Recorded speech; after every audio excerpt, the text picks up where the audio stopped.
we go with the May 16th meeting of the Grafton Cable Oversight Committee, we'll do a roll call. Bob Berger. Bob Berger here. Bob Berger is here. Bob DeToma. Here. Bob DeToma's here. Jim Gallagher is here. Bob Hassinger. I'm here.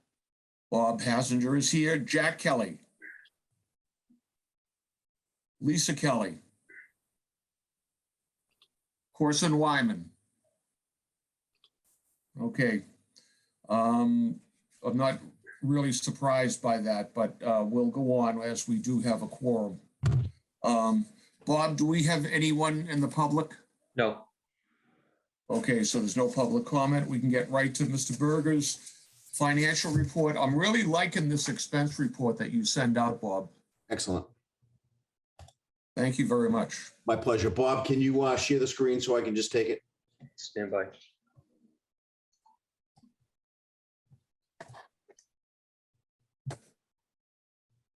Yes, no? Yes. Yeah.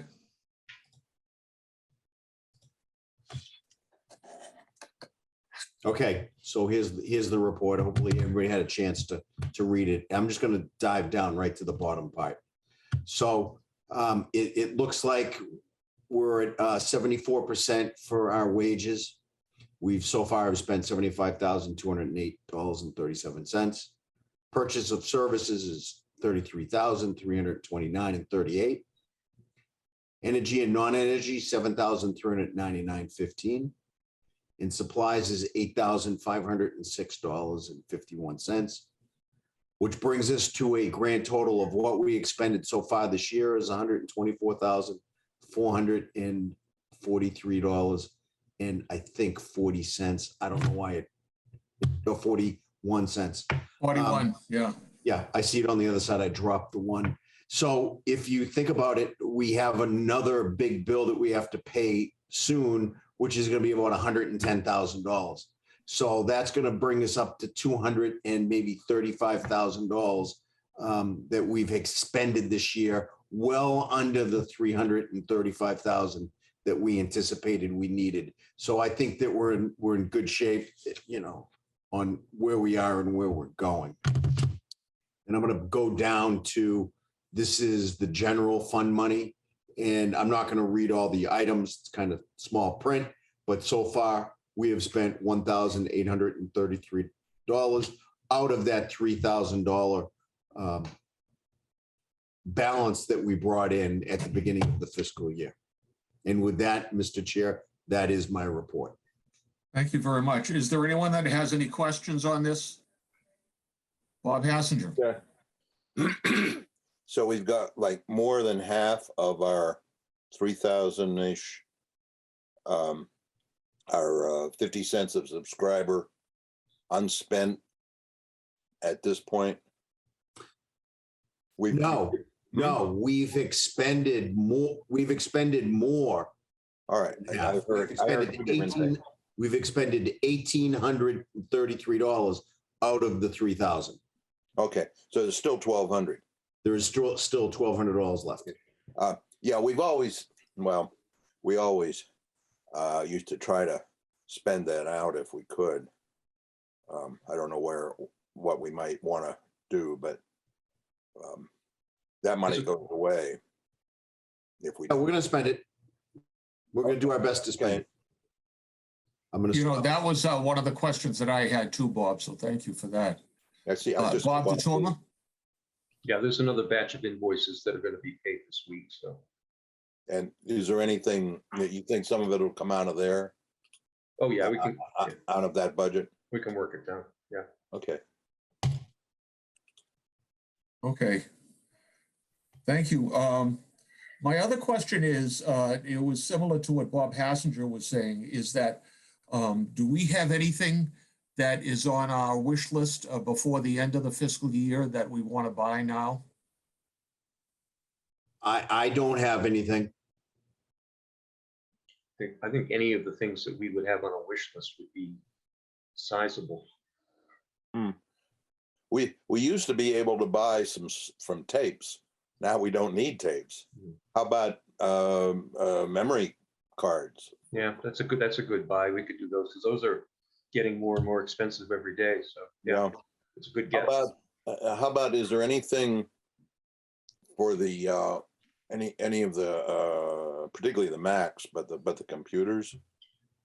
Well, keep in mind, as we approach the summer, we're going to get an invoice from Adobe Premiere. We're going to get probably an invoice somewhere for our Broadcast Pix. Maybe no, I think we already paid that. We'll definitely get an Adobe Premiere invoice. So, and those are usually pretty sizable invoices, $3,000-$4,000. So, But we lose the 1,200 at the end of next month. It has to be submitted. I think I'm not sure. It has to be billed at least by the end of June. right. I got the teaser email the other day, so when I return from vacation, I'll take care of that. So those, like the Premiere or whatever. Well, it might be in time, but maybe it's, it might or it might not. Maybe there's stuff in the studio, set pieces, gels for the lights. Who knows? Yeah, we'll take a look at it. I'm sure that Bob will do that. And I have two other questions. Number one is that on the salaries, do we have any ability to do like a cost of living increase or anything like that for the salaries that we pay, Bob? That was already done. The town takes it. It's the town. All right. Town administrator. Okay, and I'm going to pass on my other question because when I asked that one, I forgot what the other one was. So couldn't have been important. Do we have a motion out there to accept the report? Not required. Not required. I just wanted to see if you remember that. That's all. Oh, yeah. Do we have any minutes? No minutes. I didn't get them done before I left for vacation, so double set. All right. And I want to just acknowledge the fact that you're calling in on vacation, and thank you for that. That's it's admirable. So the closed caption update, Bob, with the tightrope. So Danielle, hold on, my phone is ringing. Danielle has been in contact with me and with the folks at Tightrope, and we worked up a plan to make sure that all of our devices were up to date on their shots, so to speak. We made sure that they were up to date on their programming and their just to make sure that when we make a decision to purchase new equipment, they don't have to do any additional work. We've got all our ducks in a row digitally, so to speak. So the people from the support team have been talking to Danielle directly and then looping me in. So once Danielle works up a final detailed quote, then we'll present it to the committee. But right now, there's nothing to report. Now, that's a quote for maintenance. That's for the device, which will allow us to do closed captioning and all the other, and dogs too, and all the other stuff. And Bob Tatoma, that's a new server, isn't it? It's a completely new server. Yeah, it's an amazing device. I haven't actually laid eyes on it, but everything I hear about it's really amazing. So, be a big step forward. Does it need more rack space? Oops, sorry, Bob. Does it need more rack space? It does not. Huh. Those are the days, Mr. Hassinger, where that was the big concern, right? Okay, Well, do you want to talk about an update for Mr. Berger on the sign language interpreter? Yeah, that was a little bit disappointing, and I'm going to talk further with the Disability Commission on Thursday. I booked an interpreter 30 days before our date due, and I called the hearing, and I don't know what the agency's name is in Boston, and they said, okay, we're gonna look for you, and we should be able to accommodate your needs. You won't know until a day or two before your event if we fulfill it. Well, I put all my eggs in that basket because the way that this works is you call really one agency. It doesn't matter what agency you call. And that agency calls everybody in the we need one, we need two. So they called and they said they couldn't fulfill it. So I went to the school department and I asked who they use. So I got their numbers and I called those people and I said, look, I'm in a bind and I need somebody for, this Monday night. Okay, we'll see what we can do. And then they called the same people because there's only so many interpreters out there that they're all calling the Frans and the Toms and the Joes because there's only maybe 100 of them out there. I don't know what that number is, but I'm just, for this story. And then they, at the last minute, said, no, can't get anybody. And then Trohan, he also made a phone call, but they're all calling the same people. So we failed miserably. And I feel really bad because this is something that I really wanted to really produce to the town. Next fall, I'm going to give them as much time as I have. Is it going to be 2 months? I don't know when they set the date for the town meeting. Do they set it a month before or 2 months before? I don't know. I think it's set in the bylaw. Okay. Well, the In fact, date. we just change. No, I'm not sure that changed that one, but it's spring. It changed the spring last Monday. So that was what happened with why we didn't have an interpreter. And of course, we put it out there on social media that we were going to have an interpreter. Now we had to backtrack and say, well, we couldn't get one.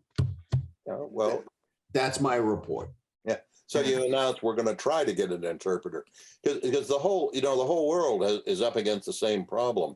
That's right. As demand swings up for interpreters. But that's good that you're trying to line somebody up for the fall town meeting. That'd be very helpful. While you're talking, Mr. Berger, do you want to give us any update on the Verizon contract? Anything? That would be me and Bob in there. We have no update on that. I did get the draft of what we were planning on spending our money on for our capital needs that we have to give Verizon. So I'm going to start working on that document, and that won't be ready for review for a while. Okay, Bob Zatoma was first. So when Bob finishes the dollars and cents, Bill August requested a really nicely worded or nicely written letter detailing how money would be expended.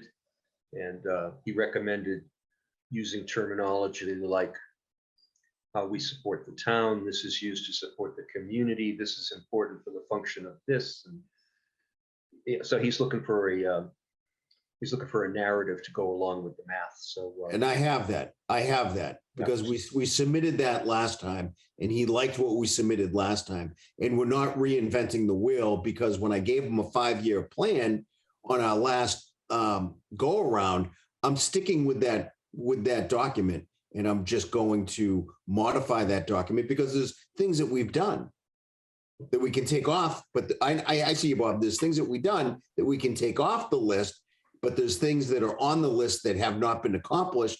But we're just going to tell them how we're going to try to meet that goal in the next 5 years. All right, Bob Hassinger. Yeah, well, partly on this and partly back on the last one. How about this would involve probably some new equipment and probably some technical assistance beyond what's beyond the townspeople, maybe a little bit. How about looking at what we would need to do in order to be able to insert the second camera for the interpreter in the feed, in the live feed? In other words, you're going to have two cameras. There are a dozen video lines from down on in the hall up to the booth. There are 4 lines from there, or there were back when I was trying to make it work. 4 lines from there over to the studio where the school's switcher is. we've talked about a portable production capability, which would include, among other things, some sort of a switcher. It could be a smaller, simpler switcher. You could, I'd like to think that we could capture get both video feeds reliably up to the booth, get them into a small switcher, put them together with, with a box, and just make that our feed. Plan B is to switch from the studio, maybe. Well, Bob to the DeToma's full- nodding his head, so I think he has an answer for you, Bob Hassinger. Well, I think he knows what I'm talking about. Yeah, I've had this conversation with Danielle a number of times over the last couple of years, and the switchers have become so sophisticated. They're not even the switcher anymore. It might be something as simple as a handheld device like an iPad, and it operates like a switcher by tapping the screen, and it'll accept 3 inputs, and then the final input goes back to our studio. So, and they're not as expensive as one might think, especially we purchased 3 robotic cameras on tripods on this device, and that would definitely fill the need that Bob is referring to. Yeah. Do you have any concerns, Mr. DeToma, about if we were to get 2 interpreters, if you would be able to deal with that? Do you feel that you're ready to deal with that? If we did it like we did last week, it would have been in post-production. If we have a switcher and 3 robotic cameras, it would go real time. Yeah. Well, you don't absolutely have to have 3 cameras for what you were talking about, although that'd be great. One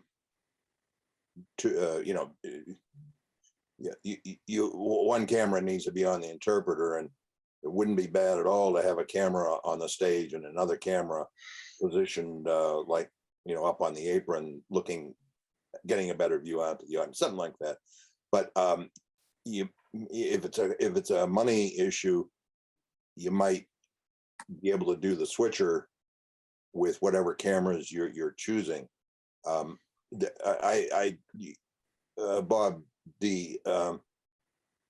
you're not talking about wireless connections between in this robotic camera thing, are you?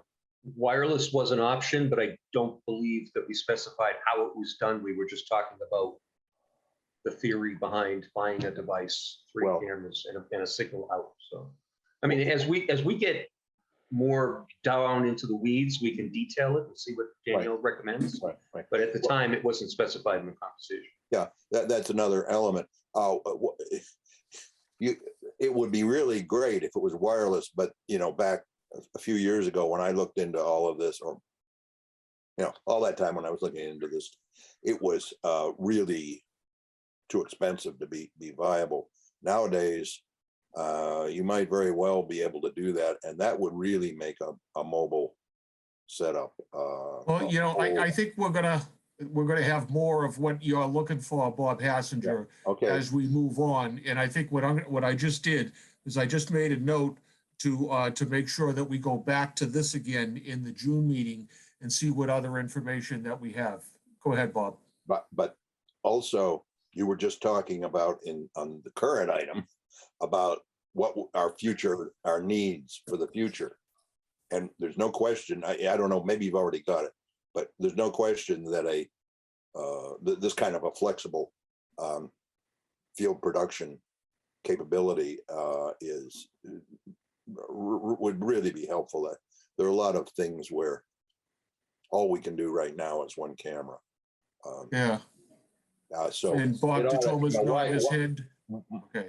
Why not on the list of dollars? There's some more dollars you can put on the list. Mr. Berger. So just to be clear, we have a 5-year plan out there right now, and we're going to be modifying that 5-year plan. In this year's budget coming up, we have $25,000 for an engineer to come in to start designing and give us a cost estimate for room F. So right now, in my mind, we're working on room F this year just to get a design. Next year, I'm thinking we're going to be throwing maybe $200,000 up in room F. And maybe year 3, we might get into this 3-camera shoot. I mean, you want a 5-year plan. This is how I'm thinking, how we're moving forward with how we're expending our money. If you don't think those are the priorities, then we can talk about it in the June meeting and figure out where we want to go. Well, for what I'm talking about, I don't care which year it's in, although I don't see any reason to not actually spend money. We have money, we could spend it sooner, but just be sure that we have as much as this might cost in what is supposed to be passed on to Bill August. All right. So I think we're good on that, and I'll bring this back in June as well. So Bob Natoma, do you want to talk about the production course? I would love to talk about the production course, although at the rate we're going, I don't think we're going to have one. The gentleman that I spoke to seems to be more interested in talking about taking the producer's course than actually committing to a time. And so I've kind of given up on hope with him. And Jack invited a young man and his mother into the studio because the young man was, I think he and his mother were interested in taking the course as a pair. And they came in and they got the tour and he showed them the basics in the main studio. But obviously Jack would be able to talk more about it if he was here. So if anybody gets trained, it'll be that young man and his mother through Jack's efforts. But the gentleman that I've talked to, he just wants to talk about the good old days when Bill and Rick talked about did Two Guys. How many episodes?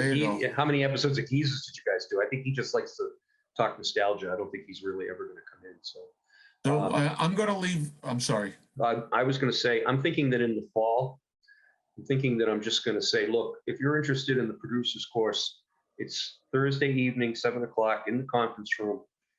Show up with a $20 bill. I'm just kidding. And just, and just get them to come into the building and lock it down that way rather than, can you make this day? No, I prefer this day. No, it's difficult that way. If that's okay with you, I'm going to leave that on for the June schedule as well. See if anything changed. All right, access activity. Well, obviously, we covered town meeting, which went off flawlessly, at least on our end of the world. And Danielle graciously came in prior to town meeting and gave her time. We went over and spoke to John Aron and got into the switcher room. And lo and behold, the settings on the switcher device were not configured correctly. So the switcher was not looking at the right place to grab the feed. Now, in addition to that visit, we had already confirmed through a couple of diagnostic tests that the problem was not on our end. We were waiting to catch the ball, but nobody was throwing it. So when Danielle discovered where the issue was, she made the necessary changes and then instructed John how to do it. And then they both took photographs and made a recording. And then we were able to get our feed and it went off without a hitch. So there's always going to be the possibility that somebody will go in there and push the buttons. But now that we have it documented of how it has to be corrected, I'm pretty certain that we'll be able to do it again without any further issues. So good for you. And then in studio, Friday afternoon, we had the jazz trio that goes by the name The Conversation. They came in, they brought all their equipment, they brought their own mixing equipment, and they put on, they did 4 hours of performing that Bill is hoping to turn into 2 half-hour segments. And they were very, very pleased with the studio itself, with Bill's support, and because they mixed their own audio, they were happy with the way it sounded. So to Mr. Berger's point, we're hoping that when Bill gets the first segment produced, it will meet mustard. Good. You mentioned the name, is it that was working with you on the switcher in the school? Is that the school AV person or? Yeah, he's the, I'm not really sure what his title is, Bob. He's kind of the AVIT guy, something like that. But he's the contact person that we always speak with when it comes to getting into that room and making sure that we're getting the feed. So When it comes to town meeting, is he on there or immediately available? The schools really ought to be able to have good support for town meeting. I don't know if you noticed when you came into the building, but the gentleman that was seated at the audio board is the gentleman we're speaking of. Oh, okay. He's the one that was allowing a little too much That's the guy. feedback. That's the guy. So he's the person that we speak with, and then he was seated at the audio board taking care of the switcher there. So that's who it is. I think it's obvious that it would be great because there have been times when we didn't have it, to have whoever it takes to do all the school side stuff, Very good. because there have been times when we didn't have that. I wanted to make 2 points. Number one is I wanted to thank Bob DeToma for the series of interviews that you did with the candidates, and the professional quality of each of those interviews. I think it gave the candidates a chance to really speak to what their aspirations were. And no one was challenged, and it was just a very informative. And the way that you handled it, I'm sure you had notes for yourself, but the secondary questions and things like that, you were really easily able to follow and transgress into the next area. So that was wonderful. The second thing I wanted to say is that I've got homework from Bob DeToma, and after a 2-year hiatus, I'm hoping that when he gets back from vacation, we're going to be talking about a few more episodes of TV Classics with yours truly. So that is under studio activity as well. Yeah. Well, if we're reviewing access programming, the programs were very helpful. Linda and I have watched them, and we concluded who we wanted to vote for. But I did hear, some comment that, gee, you really should have gotten into some tough questions. This isn't 60 Minutes, but I think what you did was fair. That's what I tell people. That's what I tell people when they come in. We're not 60 Minutes, so you just relax. Yeah. The idea is to just get a conversation going and then wait and see what develops. So yeah, no, I understand, but I'm pretty sure I wouldn't dare run again because I couldn't do that. Very good. Wait a minute. Was that an exclusive that Bob Hassinger is not running again for planning board? I know nothing. No comment. I know who might not be running for planning board. And who is that? Who comes up sooner than I do. In the industry, this is called a teaser. That is something to contemplate. Actually, the person in question has been letting a few people, or at least one person, know that's coming. It's quite a ways. It's next spring, but yeah. And dare I say, this is insider information. Yeah. We need to go into an executive session here, Jim, to discuss it. That's it, and it'll all be in black and white. So next meeting is Monday, June 20th. Any comment there? Any problems? No. Very well. Checking. Let me check. June, because these calendars of ours are June 22nd. No, 20th. June 20th. Okay, that's okay. Okay. We have any motions on the floor? Move to adjourn. Second. Motion made and seconded. Bob Berger? Aye. Bob Berger, aye. Bob DeToma? Aye. Bob Ditoma, aye. Jim Gallagher, aye. Bob Hassinger. Aye. All right, and we still have Jack Kelly, Lisa Kelly, and Corson Wyman were not here. Yep. So with that, we are adjourned.